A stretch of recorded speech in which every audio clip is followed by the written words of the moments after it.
Joining me now is France 24 journalist Wassim Nasr.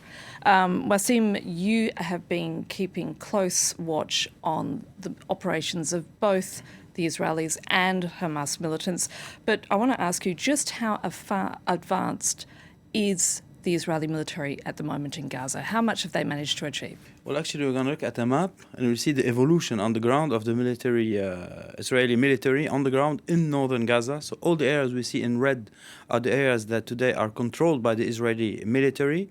And we see the evolution in during this weekend and yesterday, next to the Indonesian hospital that you mentioned, the Rantisi hospital too, and in the middle of the northern part of Gaza, next to the parliament and to the military police offices. According to Israeli military sources, they said that more than 250 Hamas targets were hit just yesterday, meaning including operatives, rocket launchers, and Hamas infrastructure.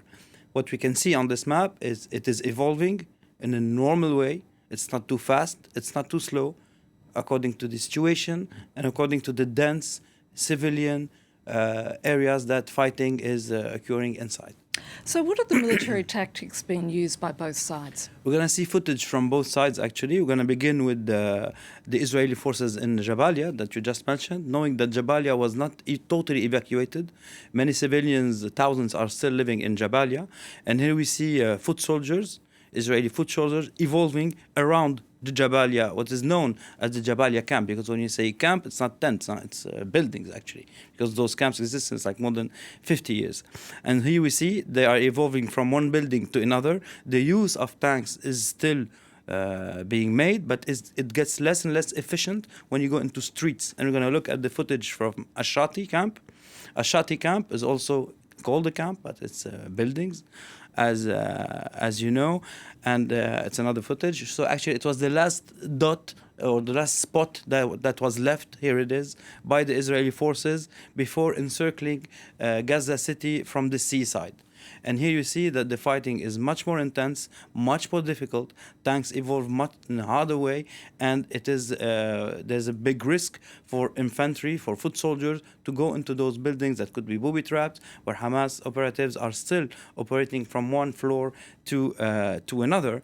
And one important thing that we saw in the last hours is, and here is Hamas footage, we saw that 3 Hamas operatives attacked the positions of the Israeli army in the Rantisi hospital. And here you go. And they were qualified by Hamas itself as istishhadis, as suicide bombers.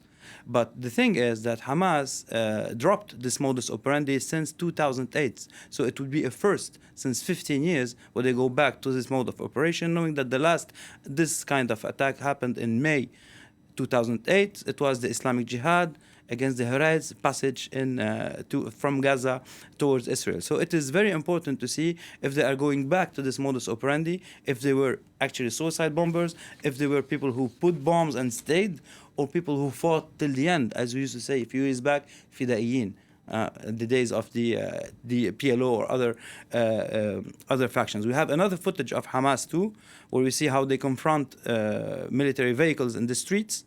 So here you see a couple of shooters with copies of RPG-7 Tandem, meaning they have 2 explosive heads, one head to open the way to the another, which could hit inside of the tanks. So you see from the floors, as we said, from upside, from the corners of the streets. And here the dilemma for the Israeli military is when you make tanks evolve alone, you have this kind of outcome. So here we see a Hamas operative putting the same kind of explosive on the tank and activating it manually, meaning this way he is sure that it's gonna make casualties and it's gonna cause a big harm to the tank. We'll see another footage where the same explosive were put in an inappropriate way, and you'll see it.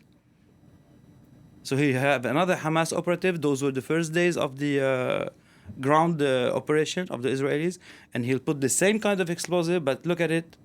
So the blast will go on the sides, meaning the tank wasn't harmed at all. Now, we're clearly having a war of images as well. So how much can we trust what either side is broadcasting or sharing with the public? It's a very interesting point, and we'll see. We should understand too that each hit each rocket hitting a tank doesn't mean that the tank or the vehicle is being destroyed. And we'll see some footage. So it's what we see on the left is explosions next to Merkava 4 tank. What we see on the right is a Merkava tank protected by a system called Trophy, made by Rafael. It's military industry in Israel. And actually it provokes small explosions to prevent RPGs or to prevent more ATGMs, more advanced weaponry to hit the tank.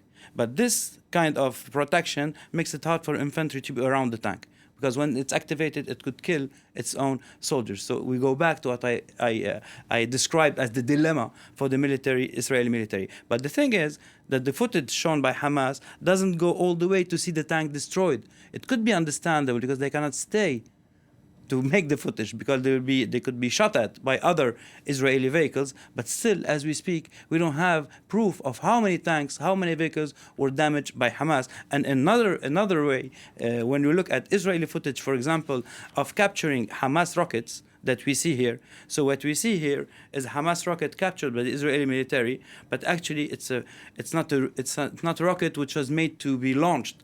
Those are models of rockets that used to be paraded, as we see, by Hamas operatives in former military parade inside Gaza. So, but the Israeli does not say the rocket, was it made to be shot, or was it just for a parade? So here we are at the fog of war, and there's no journalists on the ground. So we have to look at this with very much scrutiny. And that's where verification is absolutely crucial. Right. Thank you very much, Wassim Nasr.